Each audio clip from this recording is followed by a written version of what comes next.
Assalamualaikum warahmatullahi wabarakatuh. Selamat malam kepada rekan-rekan mahasiswa program studi Teknik Elektro Universitas Pembangunan Pancabudi. Pada materi yang ketiga kali ini akan kita bahas mengenai hukum Kirchhoff. Tetapi sebelum menuju ke materi, kita akan membahas kuis yang diajukan pada materi 2 sebelumnya. Pada kuis kemarin, yaitu soalnya nomor 1 adalah pada rangkaian listrik berikut ini tentukan A. Arus yang mengalir pada setiap resistor. B. Daya disipasi pada setiap resistor. Kemudian yang nomor 2 yaitu baterai atau aki yang telah diisi penuh dengan spesifikasi 12 volt 50 ampere hour di efisiensinya 20%. Pertanyaannya, berapa lama aki tersebut dapat menghidupkan satu buah lampu DC sebesar 24 watt. Dari rangkaian listrik tersebut, yaitu untuk arus yang mengalir pada 5 ohm maupun 3 ohm dianggap tidak ada. Jadi karena terdapat arus yang mengalir langsung dari dua buah titik tersebut, sehingga pada hambatan 5 ohm maupun pada hambatan 3 ohm tidak dialiri arus listrik. Dari situ dapat disederhanakan rangkaiannya menjadi 12 volt sebagai sumber tegangan dan hambatan sebesar 4 ohm. Pada arus yang mengalir pada setiap resistor yaitu hanya pada 4 ohm, sehingga dapat dicari besarnya arus pada 4 ohm adalah tegangan sebesar 12 volt dibagi 4 ohm, sehingga ketemu arusnya sebesar 3 ampere. Jadi arus yang mengalir pada setiap resistor hanya terdapat pada hambatan 4 ohm, tetapi tidak terdapat pada 5 ohm maupun 3 ohm. Pada kasus ini bisa kita buktikan yaitu dengan sebuah aplikasi yang bisa kita lihat pada aplikasi yang namanya yaitu Construction Circuit DC. Pada aplikasi ini bisa kita simulasikan. Jadi seperti apa rangkaian dari DC tersebut sehingga bisa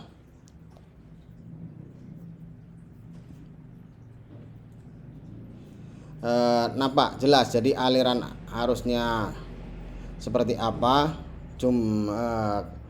terus besarnya arus seberapa bisa dilihat dari situ. Baik, kita lihat ke full screen di sini. Kita besarkan, kita buat sebuah rangkaian yaitu yang terdiri dari sumber daya DC sebesar 12 volt dengan arah terbalik ya, arahnya menghadap ke sisi kiri sebesar 12 volt, bisa kita atur 12 volt. Kemudian terdapat hambatan 4 ohm, hambatan 5 ohm dan hambatan 3 ohm. Jadi kita buat di sini ada hambatan 4 ohm, hambatan 5 ohm dan hambatan 3 ohm. Kita ganti spesifikasinya sebesar 4 ohm, 5 ohm,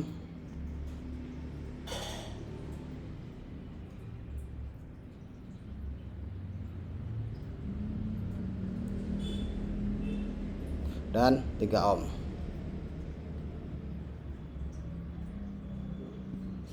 Kemudian kita hubungkan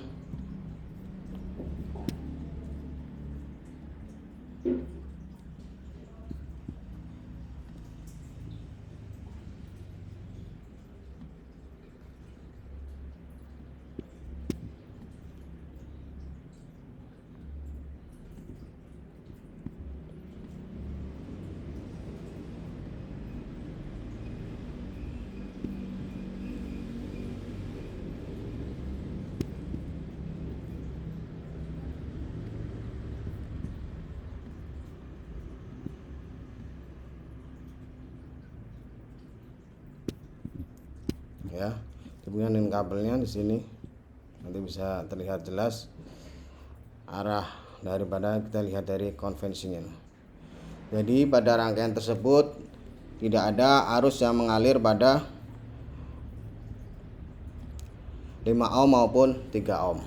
Jadi di sini kita bisa pilih pada tampilannya untuk konvensional, yaitu untuk arah arusnya, label adalah untuk label nama-nama pada perangkatnya, kemudian values adalah untuk nilai pada masing-masing komponen.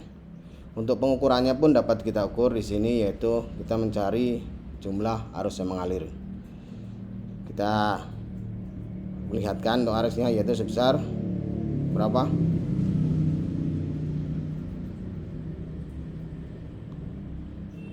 Di sini adalah tadi berapa? 4 ohm.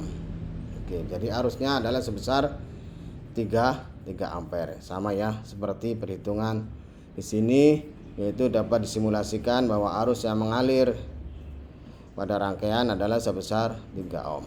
Tetapi arus tersebut hanya mengalir pada hambatan yang sebesar 4 ohm. Sedangkan pada hambatan 5 ohm maupun pada hambatan 3 ohm ya, di sini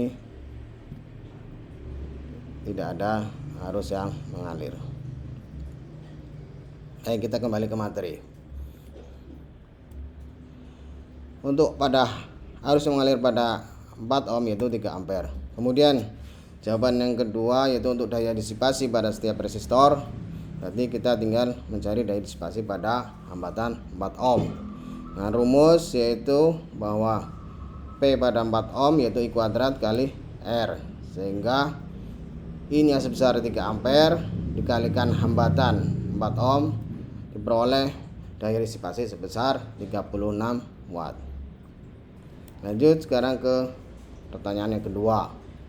Jadi untuk berapa lama aki tersebut dapat menghidupkan satu buah lampu, kita cari dulu nilai arusnya, yaitu diketahui untuk tegangannya 12 volt, untuk dayanya untuk sebuah lampu yaitu 24 watt. Untuk arusnya sendiri yaitu berdasarkan rumus daripada daya, yaitu P sama dengan V per I, maka diperoleh I sama dengan untuk P sama dengan V kali I, maka diperoleh I sama dengan P per V, yaitu 24 watt dibagi 24 volt, sehingga arus diperoleh sebesar berapa? Arusnya adalah 2 ampere. Nah, kemudian untuk waktu itu berapa kekuatan daripada baterai tersebut untuk bisa menghidupkan lampu DC? Diperoleh dengan efisiensinya yaitu 20%, bahwa T sama dengan 50 ampere hour dibagi jumlah arus I yaitu 2 ampere dikurangi efisiensinya daripada 50 ampere hour tersebut, sehingga 50 per 2 dikurangi 20% kali 50 menghasilkan yaitu waktu yang bisa digunakan yaitu untuk menyuplai lampu DC 24 watt yaitu 25 kurangi 10, yaitu waktunya sekitar bisa 15 jam baterai tersebut atau aki tersebut untuk menghidupkan satu buah lampu DC 24 watt. Demikian untuk jawaban dari kuis kemarin dari 2 buah pertanyaan soal. Nah, semoga rekan-rekan mahasiswa bisa menyelesaikannya kemarin dengan baik. Baik, kita lanjut ke hukum Kirchhoff. Hukum Kirchhoff itu gunanya untuk apa sih? Bahwa hukum Kirchhoff itu dapat digunakan yaitu untuk mempermudah analisa pada rangkaian dengan sumber daya lebih dari satu. Jadi misalnya ada sumber daya baterainya lebih dari satu, ada 2, 3 dan seterusnya. Kemudian yang kedua yaitu untuk mempermudah menentukan rangkaian tersebut seri atau paralel. Untuk hukum Kirchhoff ada 2, yaitu hukum Kirchhoff 1 dan hukum Kirchhoff 2. Hukum Kirchhoff 1 bahwa jumlah kuat arus yang masuk pada titik percabangan sama dengan jumlah kuat arus yang keluar dari titik percabangan tersebut, bahwa I masuk sama dengan I keluar. Pada contoh gambar di samping yaitu terlihat bahwa I1 yaitu masuk sebagai I masuk sama dengan I keluar, yaitu I2 ditambah I3 dan ditambah dengan I4. Lanjut untuk hukum Kirchhoff yang kedua. Hukum Kirchhoff yang kedua yaitu bahwa jumlah tegangan pada suatu lintasan tertutup sama dengan 0, atau penjumlahan tegangan pada masing-masing komponen penyusunnya yang membentuk satu lintasan tertutup akan bernilai sama dengan 0.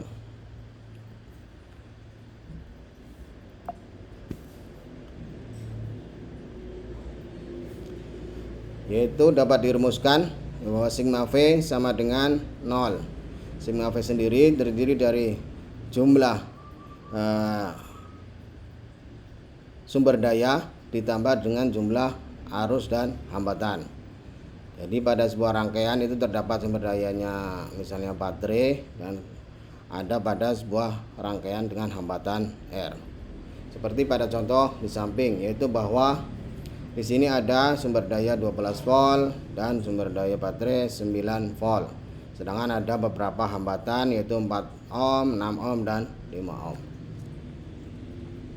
Lanjut, pada hukum Kirchhoff yang kedua terdapat aturan yang untuk menyelesaikannya. Jadi pada aturan tanda pada baterai itu yang pertama bahwa arah loop pada baterai dari kutub positif ke kutub negatif bertanda minus. Jadi di sini bisa dilihat bahwa jika ada arah loop pada baterai dari kutub positif ke kutub negatif maka bertanda minus atau negatif.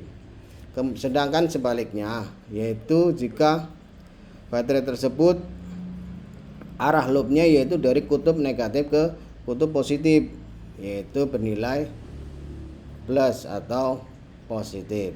Jadi dari negatif ke positif maka bernilai positif jika arahnya loopnya dari negatif ke positif. Tetapi jika arah loopnya dari positif ke negatif maka bernilai negatif.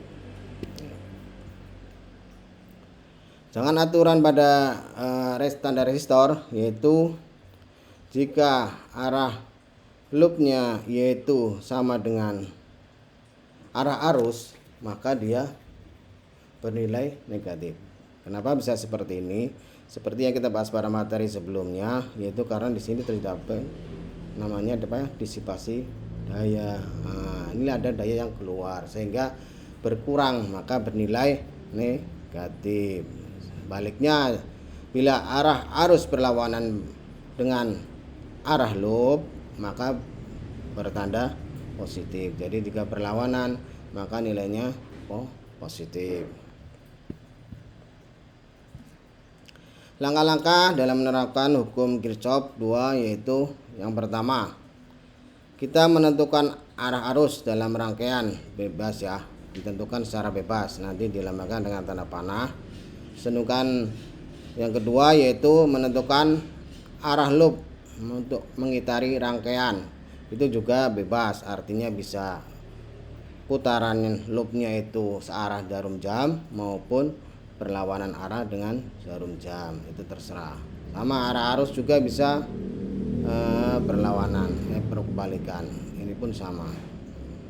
Jadi terserah bebas. Kemudian yang ketiga, terapkan putaran loop tersebut dan terapkan aturan pada tanda, yaitu yang tadi negatif maupun yang positif. Oke, kita ada buat contoh soal ya. Di sini ada pada rangkaian tertutup berikut ini. Tentukan A, yaitu arus yang mengalir pada rangkaian dan arahnya. Jadi ada pada A itu arusnya itu berapa. Kemudian rangkaian arahnya itu sesuai dengan arah jarum jam atau berlawanan arah dengan jarum jam. Kemudian yang B yaitu beda potensial dari titik A dan titik C, yaitu dengan disebut VAC. Untuk arus yang mengalir pada rangkaian, kita langkah yang pertama yaitu menentukan arah arus. Arah arusnya kita tentukan ya. Kita permudah saja, yaitu arah arusnya kita ke kanan atau searah dengan arah jarum jam. Ini adalah arah arusnya, kita tentukan bebas sebenarnya mau ke kanan atau ke kiri, tapi kali ini kita akan membahas untuk yang ke kanan. Nanti untuk hasilnya pun itu akan sama, ke kanan maupun ke kiri. Jadi ketika kita ke kanan ketemu hasil positif, berarti itu arah arusnya benar. Tetapi kita misalnya menentukan arah arusnya negatif, ketemu nilai arusnya negatif, sedangkan putarannya ke kanan, berarti arah arusnya berkebalikan. Jadi nanti arah arusnya harus berlawanan arah dengan arah jarum jam.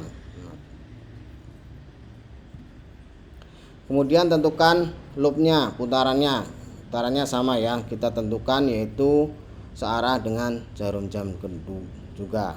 Baik. Kemudian langkah yang ketiga adalah kita hitung untuk sesuai dengan loopnya. Pada hukum Kirchhoff kedua, bahwa jumlah tegangan adalah sama dengan 0. Jadi di situ ada tiga. Di sini ada 3 buah sumber daya dan ada 3 buah hambatan. Jadi berapa sih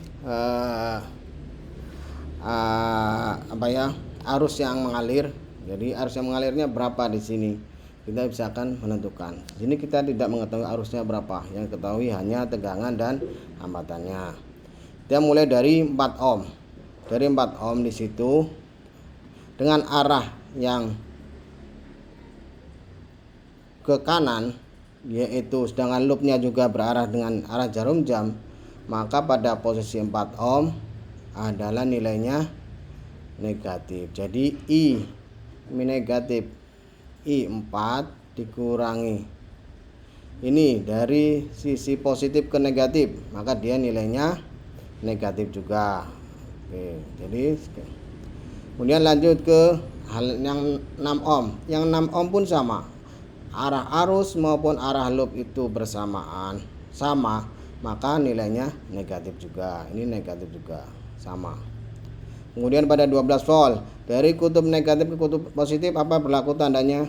Berlaku tandanya adalah positif.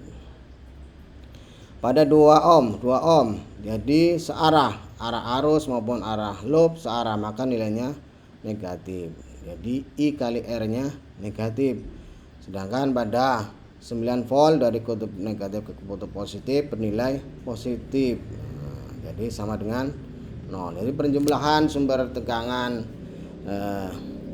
pada hukum Kirchhoff 2 yaitu sama dengan 0. Dari jumlahan tersebut dapat disederhanakan untuk kita kumpulkan nilai I-nya, bahwa I 4 dikurangi minus I 4 dikurangi I 6 dikurangi I 2 sama dengan 6 kurangi 12 kurangi 9. Jadi I minus 4 minus 6 minus 2 itu sama dengan minus 15, sehingga diperoleh I sama dengan 1,25 ampere.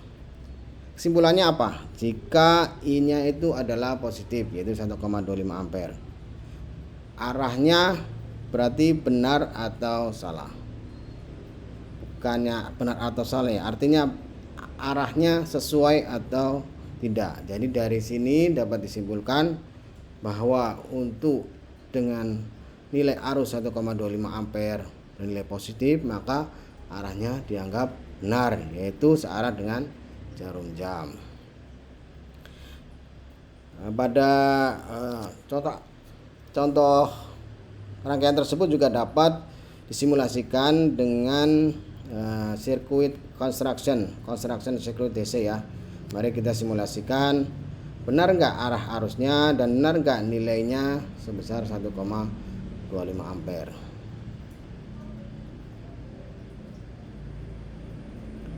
Jadi kita hapus untuk bagian-bagiannya, kita ulangi lagi.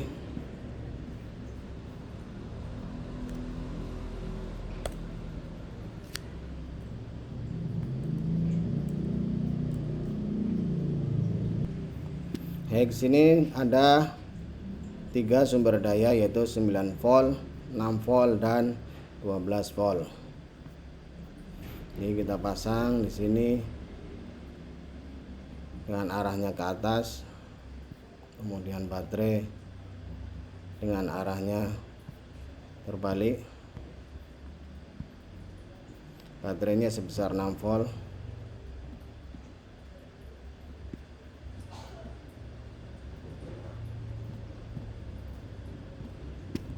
Yang ini sebesar 9 volt betul, sedangkan yang satunya sebesar 12 volt.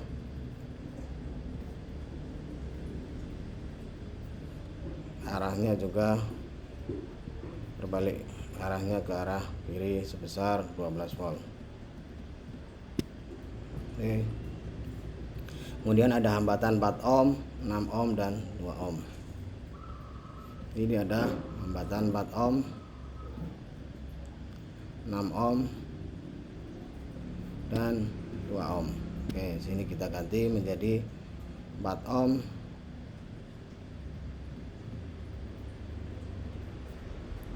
6 ohm dan 2 ohm.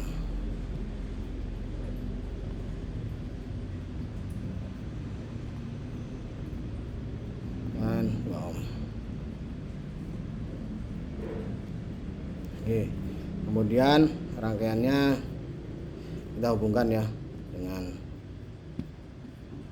kabelnya, itu rangkaian seperti ini.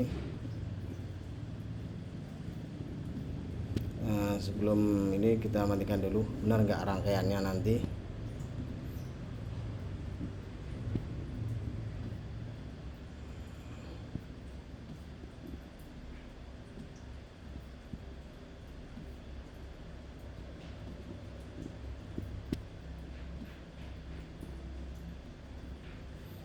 Baik.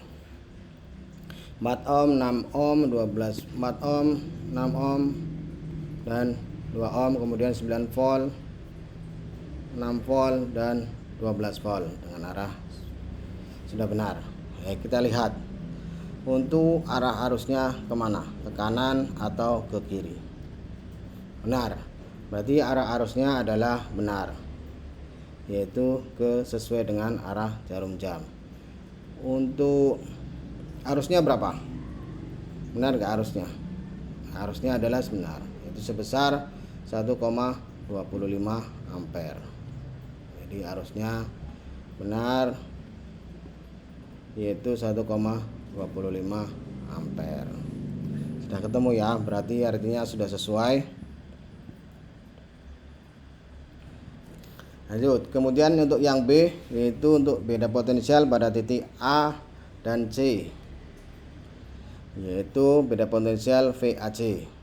Berapa beda potensial pada titik A dan titik C? Jadi nanti diukur dari sini dan dari sini ya, A dan C.